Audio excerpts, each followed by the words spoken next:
graça e a paz. Em nosso curso básico de vida cristã, estamos no livro 6, Daniel e o panorama do futuro. Capítulo 8, as 7 trombetas de juízo. No tópico 1, as primeiras 6 trombetas, recomendamos a leitura ali de Apocalipse capítulo 8 e 9. E tratamos os seguintes assuntos. Qual o resultado associado com o tocar de cada uma das 4 primeiras trombetas? E quais as pragas que acompanharão o soar da quinta e da sexta trombeta. E hoje, no tópico 2, um anjo com um livrinho e a 7ª trombeta. Recomendamos a leitura de Apocalipse, capítulo 10, versículo 1 ao 12, versículo 17. Amados, temos mais uma vez uma passagem parentética. 2 eventos se destacam. Um anjo com um livrinho e as 2 testemunhas, ok? Nos capítulos 10 e 11, tem início a segunda metade da 70ª semana de Daniel, registrado lá em Daniel, capítulo 9, versículo 27. Isso é, os seus últimos 3 anos e meio. Há uma menção disso, a primeira vez em Apocalipse, no capítulo 11, versículo 2. Ele fala assim, 42 meses. Tudo isso corresponde ao mesmo período mencionado lá em Daniel, no capítulo 7, versículo 25. Um tempo, 2 tempos e metade de um tempo. Ok? Em Apocalipse 10, versículo 4, diz: guardará em segredo as coisas que os 7 trovões falaram e não as escreva. A única parte que foi selada, ou seja, proibido, e ficou em segredo foi o que estes trovões falaram. No capítulo 10, versículo 7, a parte B diz: cumprir-se-á, então, o mistério de Deus, segundo ele anunciou aos seus servos, os profetas. O mistério porque Deus permitiu que Satanás causasse a queda do homem, trazendo ao mundo pecado, miséria e morte. Amém? Observe. O mistério da tolerância de Deus para com o mal. O porquê do ímpio perseguir e prejudicar o justo e aparentemente ficar por isso mesmo. Mas um dia terá explicação, não só explicação, como também justiça e juízo de Deus sobre isso. Apocalipse capítulo 10, verso 8. A voz que ouvi vinha do céu, estava de novo falando comigo e dizendo: vai e toma o livro que se acha aberto na mão do anjo, em pé sobre o mar e sobre a terra. Esse livrinho, amados, deve ser o mesmo do capítulo 5, lá no versículo 9, que diz: ele será amargo no teu estômago, mas na tua boca doce como mel. Entendendo isso, o amargo no estômago, devido aos sofrimentos contidos no livro. Doce na boca por causa das boas novas do estabelecimento em breve do reino de Deus na terra. Então, o propósito dessa explicação de João, né, foi sem dúvidas descrita no versículo 11. Nós vamos falar dele agora.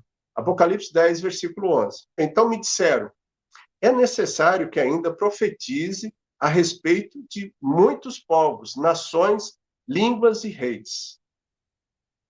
Então, eu tenho uma visão que é um preparo especial. Conforme está descrito aqui no capítulo 10, para receber as suas últimas e grande visão que se estende dali até o capítulo 12, sobre o final dos tempos. Nós vamos ver essas descrições. Em Apocalipse 11, versículo 1 diz: foi-me dado um caniço semelhante a uma vara, e também me foi dito: dispõe-te e mede o santuário de Deus, o seu altar e os que naquele adoram. Okay? Mas observe, isso é uma evidência que o templo dos judeus já estará reconstruído no período da grande tribulação. Tá? O ato de medir, na Bíblia, fala de castigar. No Salmo 60, versículo 6, diz: falou Deus na sua santidade, exultarei e dividirei Siquém, e medirei o vale de Sucote. Tá? E é interessante nós observar que ele usa uma expressão, uma vara semelhante a uma vara. A vara de medir dos judeus, ela tinha aproximadamente 2,5 metros de comprimento. É só uma questão de curiosidade aqui, ok? As duas testemunhas, no capítulo 11, do versículo 3 ao 13, serão 2 homens ou não, né? O caso não é muito relevante para nós, Igreja do Senhor. Porque quando as duas testemunhas começarem a atuar aqui, a igreja estará com Cristo na glória. Tá? Diante lá do tribunal de Cristo, que é a primeira etapa, onde nós seremos julgados para receber os galardões e as coroas. Ok? Então, diante disso, o nosso conselho aos servos, tendo em vista as duas testemunhas, é o que está escrito ali em Hebreus, no capítulo 2, versículo 1, que diz: por essa razão, importa que nos apeguemos com mais firmeza às verdades ouvidas, para que delas jamais nos desviemos. Amém? As duas testemunhas ministrarão na terra na primeira metade da grande tribulação. Versículo 3. Darei as minhas duas testemunhas que profetizem por 1.260 dias, vestidas de pano de saco. No versículo 13, do capítulo 11, diz: naquela hora houve grande terremoto e ruiu a 10ª parte da cidade, e morreram nesse terremoto 7.000 pessoas, ao passo que as outras ficaram sobremodo aterrorizadas, e deram glórias ao Deus dos céus. Essa cidade, primeiramente, é a cidade de Jerusalém. Tá? Por isso que o povo aqui ainda reconhece e glorifica a Deus. E mais na frente nós vamos entender por que isso. Porque quando o castigo começa a ir para o lado dos gentios, eles começam a maldizer e a amaldiçoar, ok? Mas, outro ponto aqui interessante. O terremoto tem sido uma forma de expressão de juízo divino.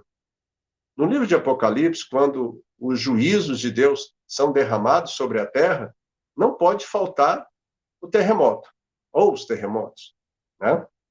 A história dos terremotos fornecida pelos grandes observatórios mostra que de século a século, ou de século para século, né, aumenta terrivelmente a cifra deles. Por exemplo, no século XVIII, teve mais 262 terremotos do que no século XVII.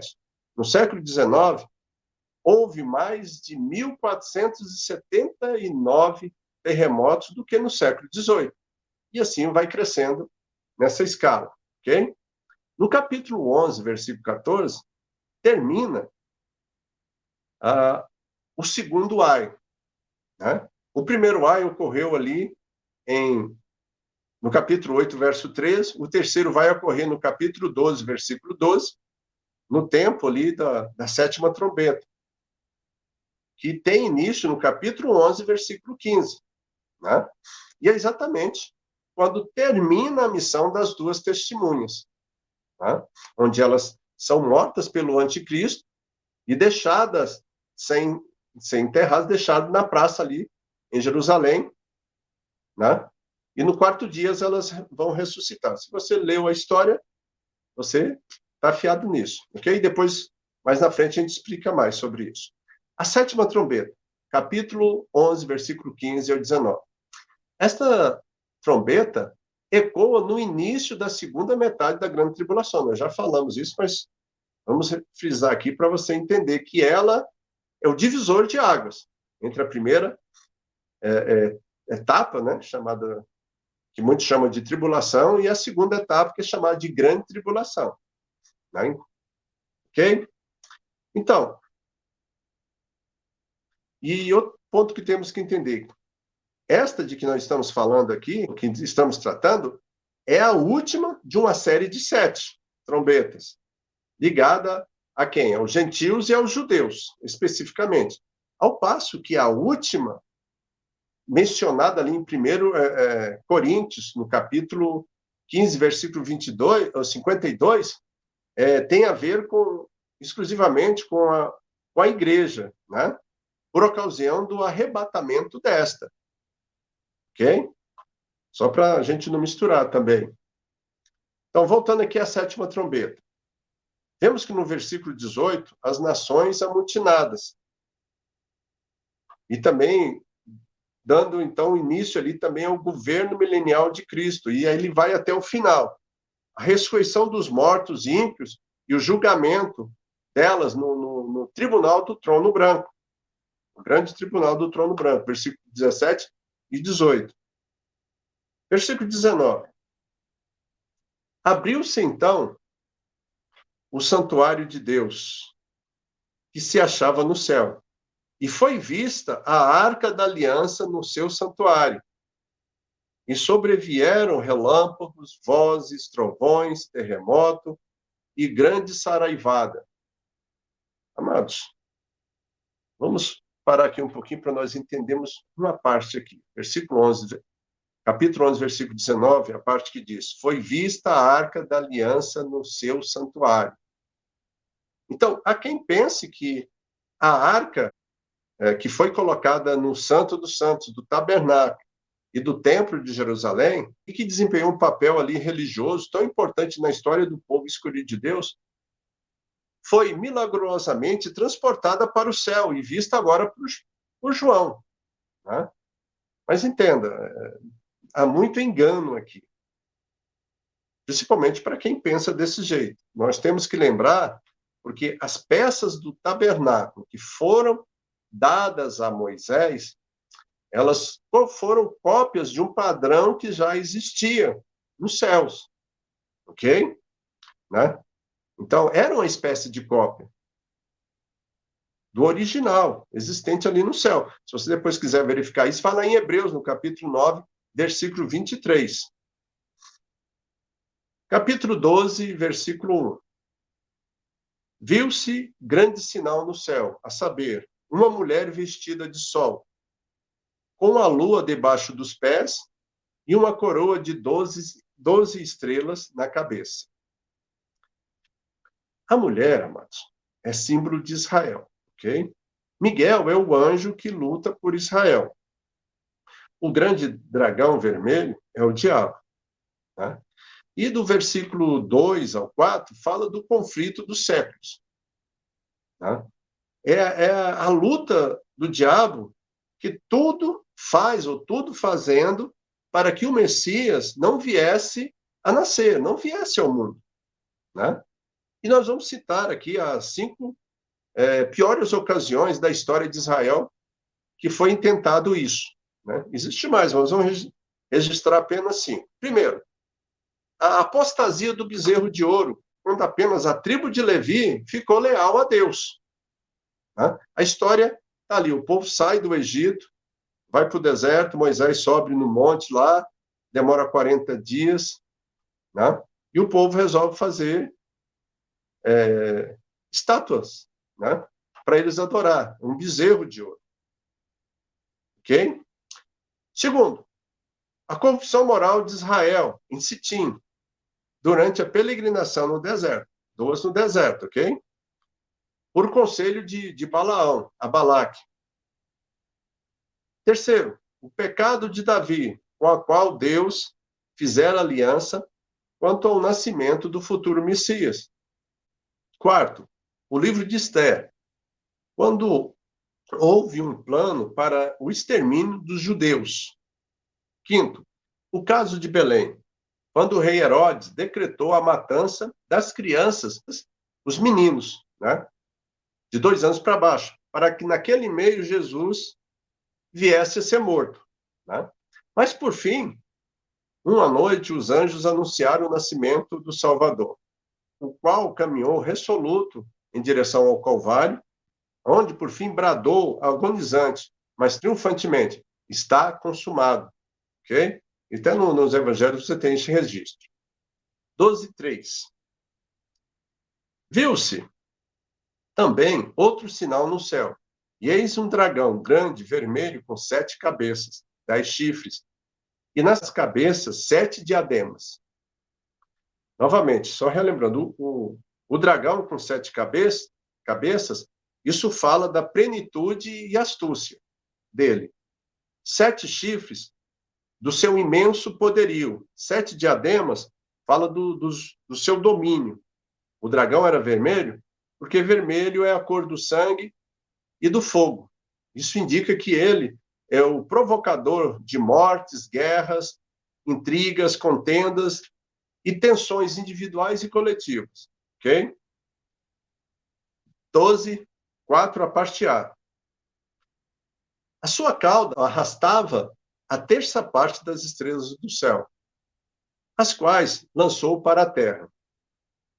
Isso se refere aqui, amado, aos anjos que caíram com Lúcifer, um terço deles. Né? O termo dragão significa animal monstruoso, serpente gigantesca.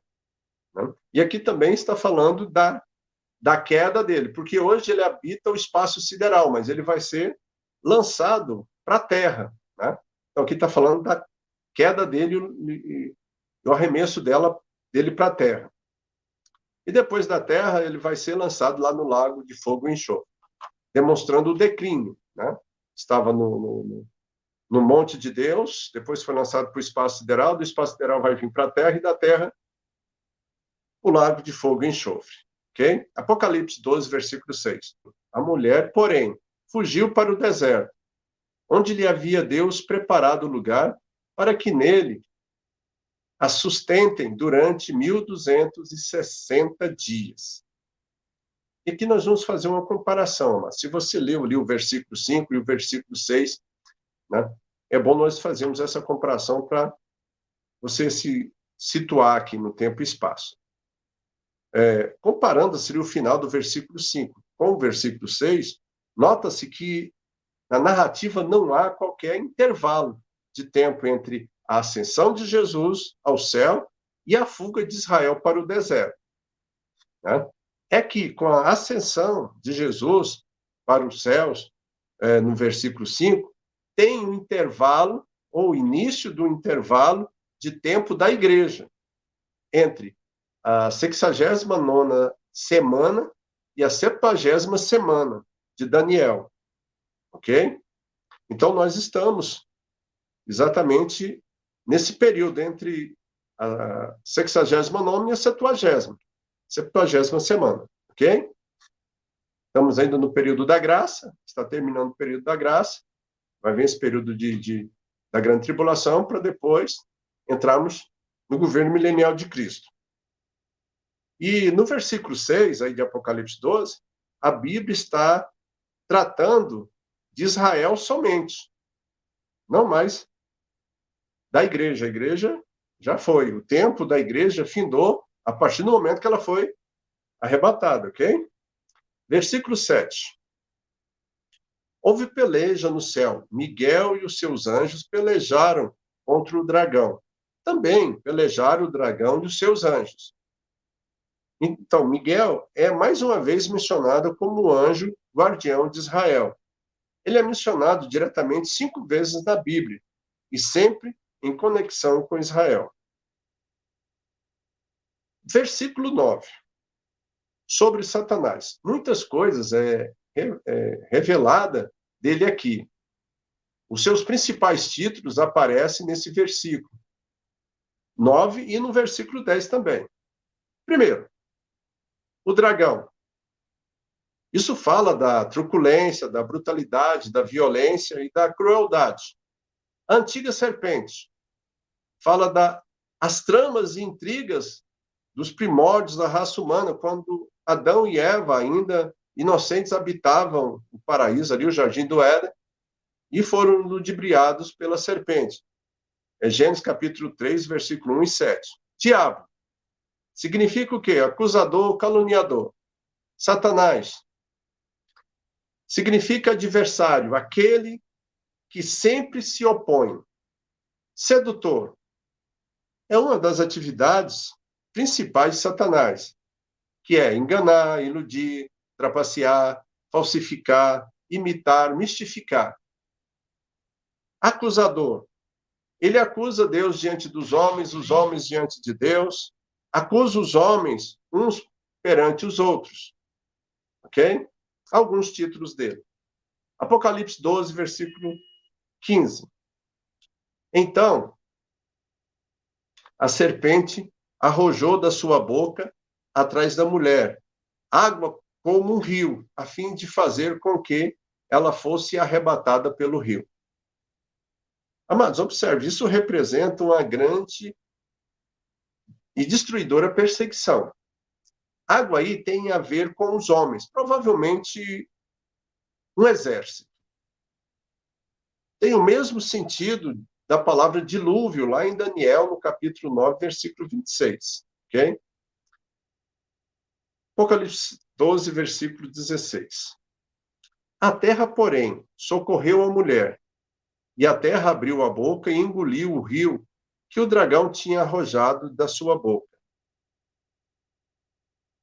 E aqui nós só podemos trazer à memória que isso já aconteceu no passado, quando a terra